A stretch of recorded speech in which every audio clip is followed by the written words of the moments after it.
Welcome back. Thanks for joining us today. Today we're going to be doing a recipe basically centered around Brussels sprouts. And you might have a memory of throwing them under the table to the dog as you were growing up. There are a lot of health benefits to Brussels sprouts. And when you roast them in the oven, they take on sort of a sweet flavor and let some of that odor that you associate with Brussels sprouts sort of fade away. They're great protein. They're high in vitamin C and vitamin K. And today we'll be doing a recipe that will encompass using the Brussels sprouts but adding a few tasty treats to it. So what we basically do is get 2 pounds, and you can check the channel video for all the exact ingredients later, but I've got 2 pounds of Brussels sprouts here that I have already cleaned and trimmed. We'll do a couple together and then we'll put the recipe together. So what we'll do is just show you, you know how these come. You've seen them in the store. I actually had to pick through today a whole lot to get the best ones they had. But I like to go through and clean off all those outer loose leaves. And a lot of times there'll be dirt and you never know, a bug might crawl out underneath one of these leaves. So you get them as clean as you can and take all the ones away that seem to be tarnished. Sometimes they'll be spotted. And just make sure you work, and it's a process. This is probably the hardest part of it, is just going through and getting all those outer leaves off. So you're basically going to be trimming the head of each little baby cabbage here. That's the way I like to think about them. You think about it, it looks like a little head of cabbage. And once you get that done, of course you're going to rinse them and clean them. And what I like to do with all that excess is just have a bag nearby and put all of that excess in there. And then just put that in your recycling bin for your compost. What I also like to do, and this is the part I want you to be careful with, is see the end here is kind of brown. And sometimes they can decay a little. I just carefully cut that off. And what you want to do is be careful not to cut it too close because it will disassemble the entire Brussels sprout. And you're really, for our process, you're wanting to keep the head together. You don't want this to fall apart when you cut the end off. So get it close to the edge. Clean off any of that debris on the bottom that you don't want. And of course, these you're going to want to rinse thoroughly. We're going to go ahead and get started now with our recipe. So what I do, it's the easiest thing to do, is I'd like to take one of the Ziploc bags, and in it you'll put 1/4 cup of olive oil. And again, go for your first press, your cold pressed olive oil, organic, whenever you can. And then you're going to take the lemon juice of a whole lemon and put that in as well. So we got your oil, and then we've got your acidic.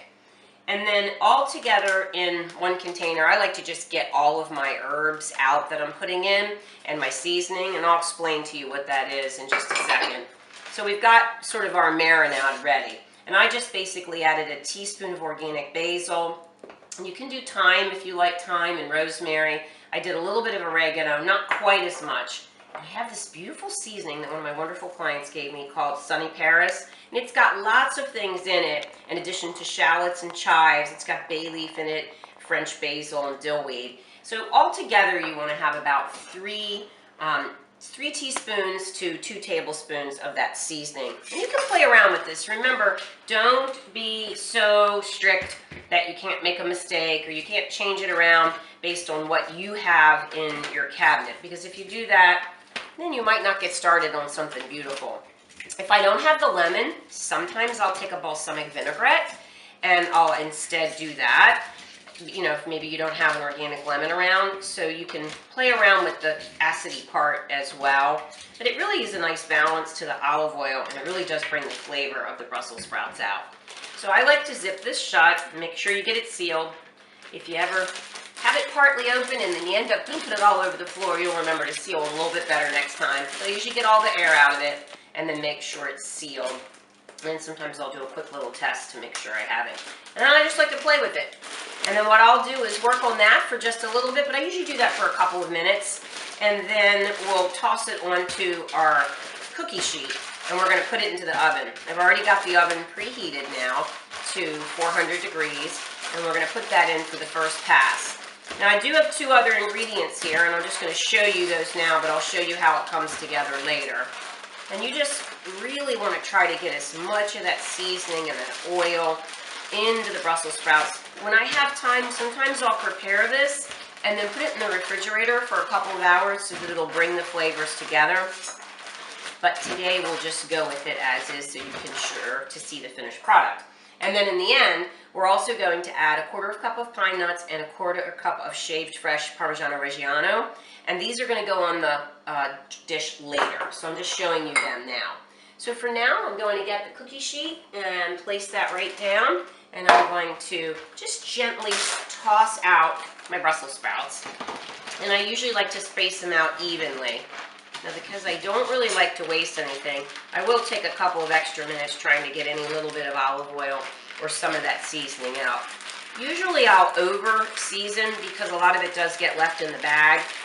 But we're going to toss that into the oven and we'll be back together in just a few minutes to put the second pass of the cheese and the pine nuts on. But that is going to be a delicious addition to dinner. High in protein. Welcome back. So I've taken the Brussels sprouts out of the oven, had them in for about 20 to 25 minutes on 400, and you can tell they just got nice and a little caramelized. You don't want to leave them in too long so they get burnt. And then I'm just tossing the 1/4 cup of pine nuts, basically all over the tray. They're going to go back in the oven in just a minute or so. And if you're using the Parmesan Reggiano, you don't have to. If I don't have it, I don't use it, but you can just top it with this. And if you're not doing dairy, just skip this part. But I just shredded it fresh, and I'm just going to toss that over, and it kind of makes a nice little crunchy coating. So I'll be back with you in just a couple minutes. I'm going to put that in for about 5 minutes, 5 or 6 minutes. Welcome back. So I've got the Brussels sprouts out of the oven, and they're on this nice bed of pine nuts and the Parmesan Reggiano. This is basically just a beautiful side dish. A lot of times we just eat this for a main meal. And, you know, if you've got any leftovers, you can pop them in a salad for lunch the next day. But I want you to just know that this is a great dish with lots of nutrition. And even if you don't like Brussels sprouts, I want you to give this one a try. And we'll see you next time. Thank you for joining us.